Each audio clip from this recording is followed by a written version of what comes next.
Hello, my name is Mordred Viking, and I would like to welcome you to this brand new series. I am currently in Crusader Kings II, however, this is what is known as a mega campaign, which means it will actually span several different games. So we're starting off in Crusader Kings. We're going to start from the very earliest starts. We get the full range of the experience, and we will then be, once this game is finished, and we'll be finishing in 1444, rather than whatever the actual end date is. I think it's only like 1453 or something like that. But anyway, we're stopping in 1444 because once this is done, we then export the save game into Europa Universalis 4, and we continue the game throughout that. And then, depending on the quality of the converters, we then export it into Victoria 2 and then Hearts of Iron 4 potentially. That last export doesn't always work particularly well, but that is the plan anyway.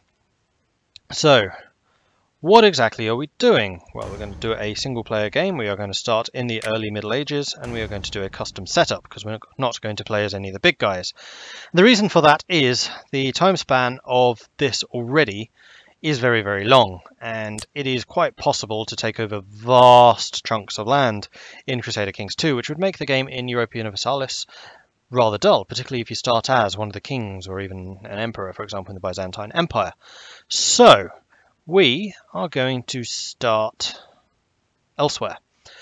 The way that Crusader Kings works, because I haven't actually done this on my channel before, so I should probably take a bit of time to explain more, is the world is divided up into different entities. So you see here on the most zoomed out in the realms map, this is basically every single individual independent ruler is shown currently. So the big boys here, which are the kings, for example, in West Francia, Middle Francia, Lombardy, Bavaria, down to tiny little individual guys, for example, Ingria, Latgale, Gotland, Lancifogia. I'm butchering names here, I'm sorry. These are all independent. However, it is, of course, possible to take over them. Or you can start at the top of the food chain, so the Byzantine Empire and the Abbasids, absolutely massive because those are empires. Or you could start a little bit smaller as a kingdom, so Andalusia and Asturias, Egypt, etc. Or smaller than that, so you could be a duke, for example, Northumbria or Mercia. Or if you wanted to start under someone else already, it could be Flanders or Brabant. They are actually vassals of the king of West Francia or Holland. Or you could go even smaller into the individual counties, for example, Lancaster. Oh no, that's not Lancaster, that's the Earl of Amoredness, wherever that is. Huh, that's interesting. And you start in the Duchy of Northumbria. Okay. Well, anyway, you can start as one of the little counts throughout the world. There are large, big black areas because that is basically territory that's owned directly by the dukes or by the kings themselves, rather than a count-level vassal. And we are going to be playing very, very small. Like I said, we want to have a rather difficult start. Not so difficult that it's impossible to win, but difficult in that it's tough to expand and to grow too quickly. And we're going to be starting here in the county of Gotland. It is a tiny little island.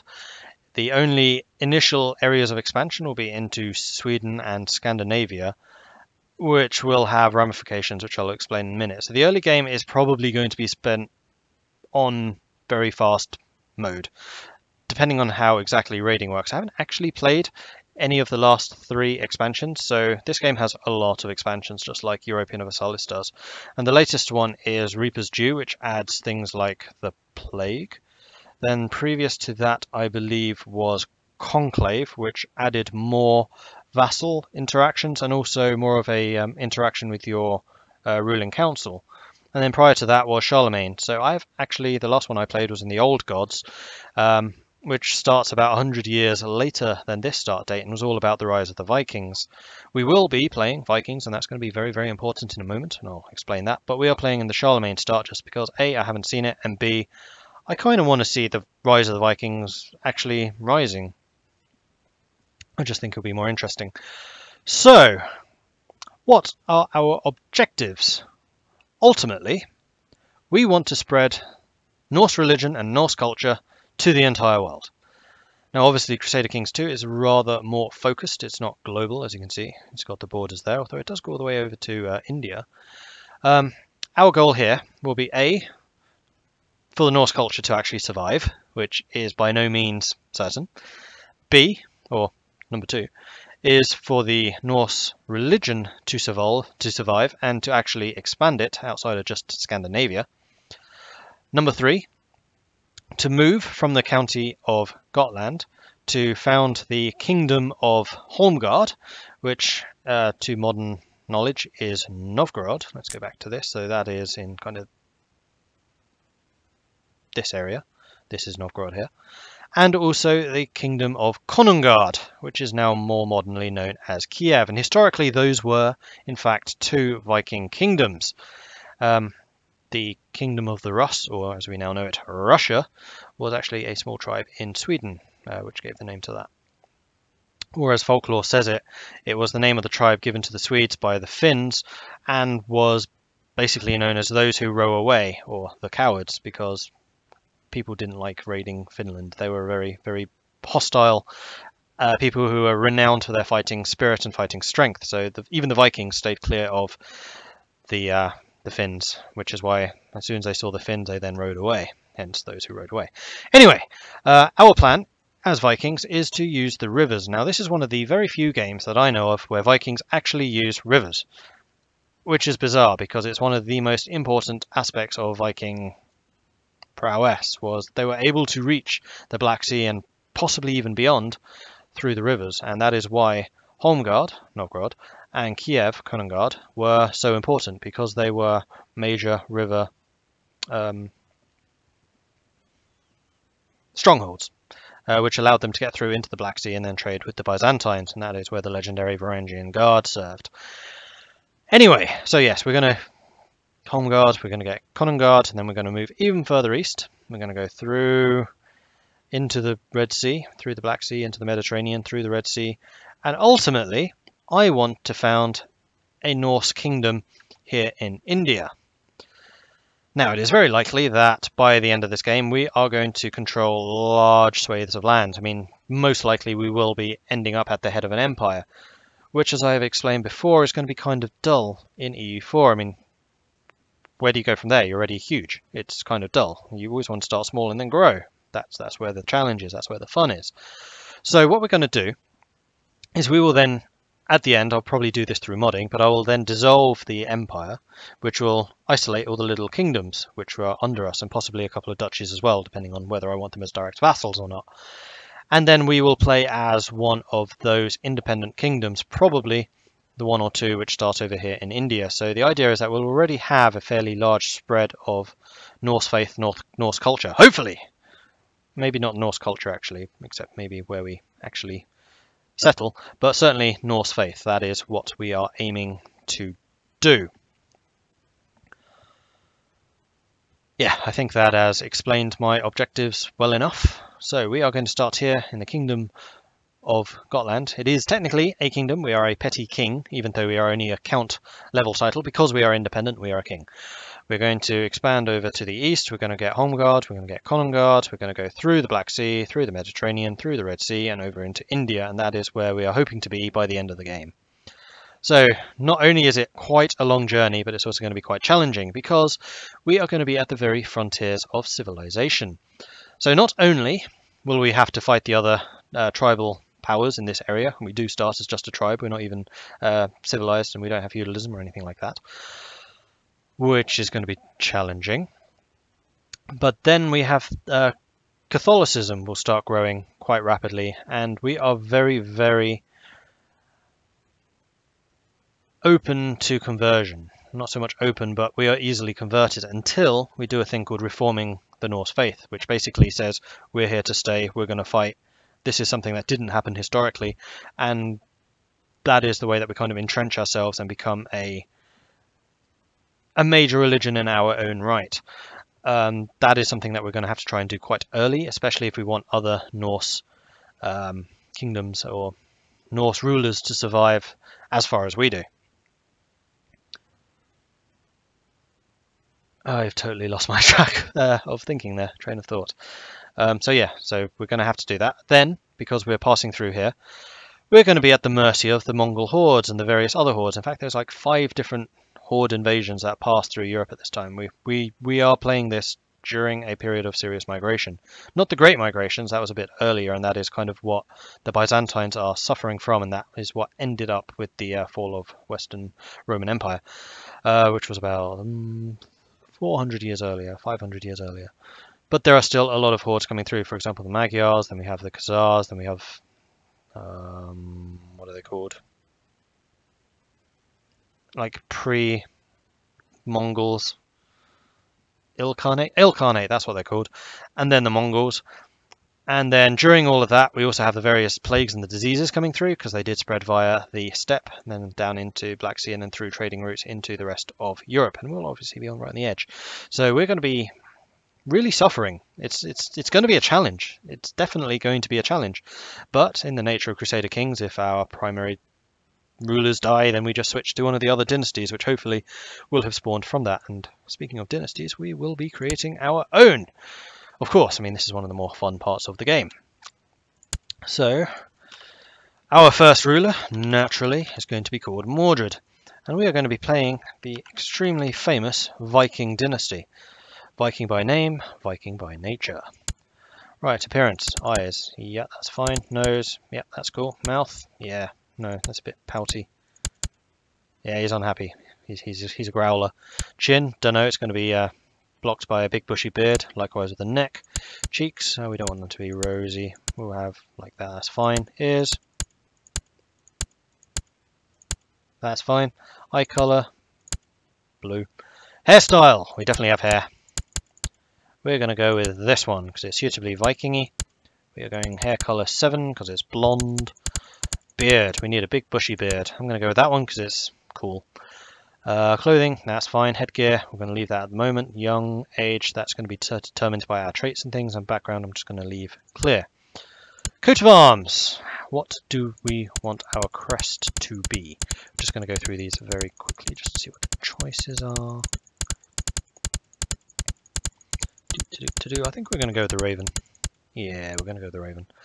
However, the Raven is going to be white, maybe yellow. White will do. Then we're going to go number 12, and we are going to have a blue background. Actually, we could do black and blue. What was black again? 6 and 12.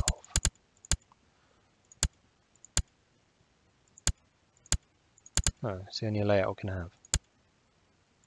Really? Right, because I think we're Norse, so we have less options. Really? That looks kind of rubbish. Have a black one? That's a bit too dark. Can't really make it out, so we're going to stick with white. That's fine. We'll just be blue and white. Oops. Black and white look like. Go back down to 6. It does stick out a bit more. We'll go black and white. Maybe black and blue. I'll go a different colour here. No, it's too dark. We'll go cyan. Grey. Grey and blue? Kind of disappointed we don't get more options with emblems and stuff. No, we'll go white. Okay, that'll do. And then attributes, and this is the important part. So, we are unfortunately going to game this very, very slightly. We are going to change our education. We are going to be a skilled tactician, which gives us more martial prowess, more intrigue ability, more stewardship, less learning, more health, and more combat skill. Now, health is important. The reason for that is it basically determines how long you live. And we want our initial ruler to be very long-lived because that is a gene that we want to pass on to our offspring. We want them to be long-lived so that we can have nice long reigns and hopefully nothing bad happens. We could also then boost some of these traits, each trait increasing our age by a year. In fact, changing our education changed our age as well, so we are now not young. I'm going to bump this up to... No, that's too much. We'll leave it at 5.5, that's fine. And we won't have any traits. I mean, we could have traits. We could have a stutter. What does stutter do? Reduces our diplomacy by 1. We could be a genius. Huge benefits, and like being a genius is a really, really strong thing to start with. Unfortunately, it would age us by 30 years, so I don't think we can even do that. Are there any negatives here that we could go with? Gluttonous, slothful. We could be wrath, which actually increases our martial and reduces our intrigue and diplomacy. You know what? We're going to be an angry person because we're a Viking. Oh, you know what? There is another thing that we need. We need Viking, though I don't think Vikings actually exist yet. So we're not going to be a Viking. There are a lot more traits now than there used to be. Seeking. Again, I'll explain that when we start the game. So basically, when we start, we don't have any ships. Ships have basically not been invented. They clearly have, but not raiding ships. So we'll need to wait through a bit of time before we can actually start raiding. But what essentially heralds the start of the Viking Age is all of the Norse areas up here all get a free shipyard, and from that shipyard you can then get ships, and then you can go abroad and you can start raiding people in earnest. And being a Norse culture, a Norse religion faction, we are able to raid. We're able to use the rivers, which I think only the Norse can do, and we can raid other stuff. So that is how we're going to make a lot of our money, and that is where we're going to have to get a lot of our strength, because once the Viking Age passes and we go into the Middle Ages proper, things will get more difficult for us, because that is kind of when the rise of Catholicism and stuff. And this game is very good at simulating that type of thing. Be a drunkard. No, that reduces our combat skill. A 29-year-old angry, skilled tactician. Be slothful, be lazy. No, that's a terrible one to have. Deceitful? No. Craven? Certainly not. Arbitrary? No. Cynical? Could be. Trusting? We could have less intrigue and more diplomacy.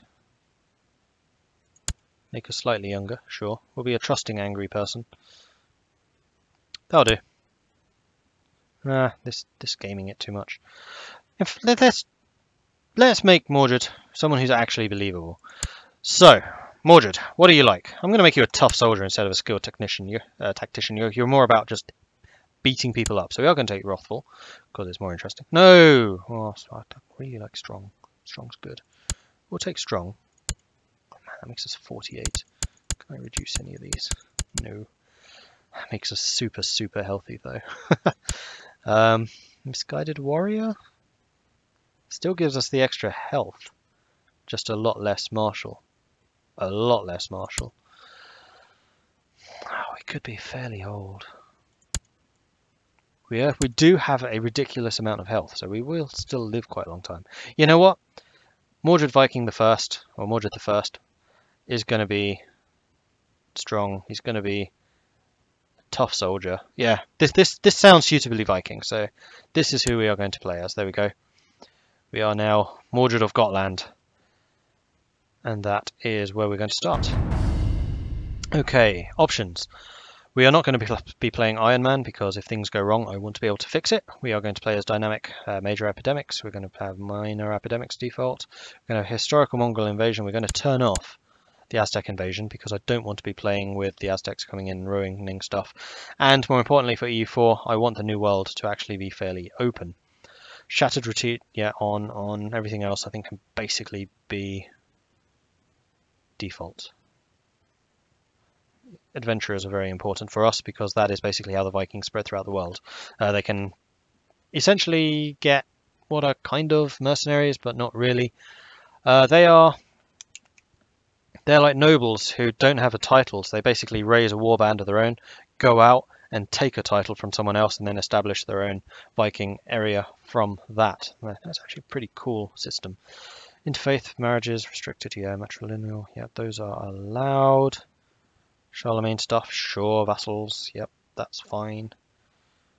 Way of life stuff is on, yeah, okay. Achievements disabled because we are not. I know. So we've lost our council, and this is just an introduction to stuff. So, okay, so the effects that we are playing with. We are Norse culture, that means we can raid overseas with ships once we get ships, and we can raid infidel stuff for loot. which means anyone that's not Norse, which unfortunately, because we start adjacent to Sweden, it's going to be difficult. These are not going to be infidels for us. We can have tribal and fort holdings without penalties. We can build temples, tribal and fort holdings. We can use prestige to build tribal holdings. We can call government vassal to arms rather than using liege levies. We do not get vassal tax. And this is basically explaining everything that we can and cannot do with our starting position. So we're Norse, we're a tribe until Viking stuff is done, and I don't think we're a tribe anymore. It's just because we're early on outside of Central Europe, essentially. And we are Norse religion, which is in this called the Germanic belief system, but it is Norse. And because of that, priests can have titles, priests can marry, women can be priests, they can be temple holders. Fleets can navigate major rivers, that's the big one. Rulers can raid infidel neighbours for loot, that's the same as being Norse culture. Vassals do not mind if their levies are raised. I think that's different than Catholics, who do get upset. Especially if you're at war with other Catholics, I think. Germanic men can take concubines. Non-pagans have a very low supply limit in Germanic counties. Right, so anyone who enters our Germanic territories will take serious attrition, because we're basically doing hit and run tactics against them. That will be important because it stops huge countries like West Francia just invading and waffle stomping us in revenge for our constant raiding. It means that the raiding can really hurt them, and it means that they can't get back at us. We can reform. We lose prestige if we're out of peace for too long. Ooh, okay, that's going to be an interesting one. There is no religious head. That means we have no pope to call holy wars. We cannot declare holy wars. Women can be spy masters, so we actually have a very equal opportunity society. Like, Viking culture was actually extremely equal for men and women, surprisingly so. Anyway, that is the setup done. I think I'm going to stop this episode here, and we will do the preliminary setup in the next one, because quite frankly I need to check some stuff out and remember how on earth you play this game, and you'll just have me kind of clicking on stuff going I don't know, okay, so you don't really want to see that. You want me when I kind of know what I'm doing and I can kind of progress things a bit better. Right, so yeah, that's it. If you are looking forward to this series, then please do hit that like button and let me know in the comment section below if there's other goals and stuff you want me to do. Again, comment section would be the place to do that. If you haven't done so already, please do consider subscribing as well. It really does tremendously help me and the channel out. It helps it grow. It brings new people to both the channel and the series. So yeah, it's a good thing. Please do it. And I think that's it for now. So I will catch you next time. Goodbye.